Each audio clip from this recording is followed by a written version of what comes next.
Қазақтың салт дәстүрлері халықтың өмір салтына, тұрмысына, дүниетанымына негізделген.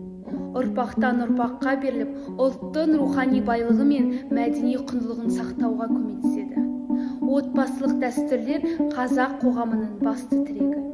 Босаға майлау, бата беру, аяқ ұстатар рәсімдер отбасының бірлігін нығайтады. Қазақ халқы сонау ғасырлардан бері әдет-ғұрыптары мен салт дәстүрлерін дәріптеген дана халық.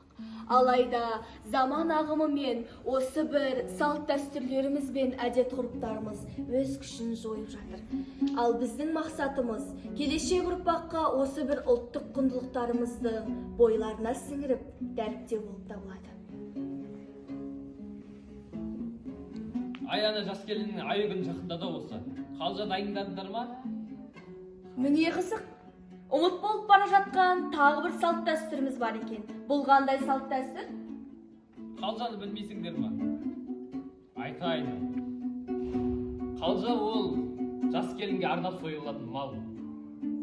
Сол малдың етінен 40 күн бойы жаңағы келіншекке тамақ дайындалады. Сол 40 күн бойы дәмін татқан келіншек ертең баласы да өзі де сүйегі мықты болады. Сол ұмытпаңдар, біліп жүріңдер, жарай ма? Жарай. Аба, не істеп жатсыз? Қызым, бұл босаға майлау. Ал оны не үшін майлайды? Жаңа үйлерін, жаңа қоныстарын құтты болсын.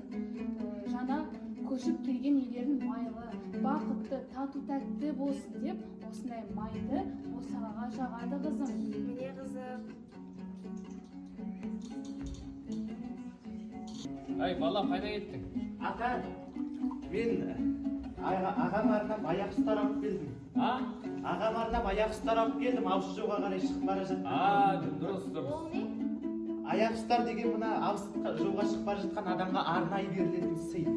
Барған жолында аман есен барып келсін, жолы ақ болсын, аяғы жеңіл болсын деп ырымдап береміз, жан аяқ киім береміз адамға. Дұрыс айтасың балам, ақылды менің. Иә, сол аман есен келсін деген ғой. Ал ендеше бата берейік дастарханға.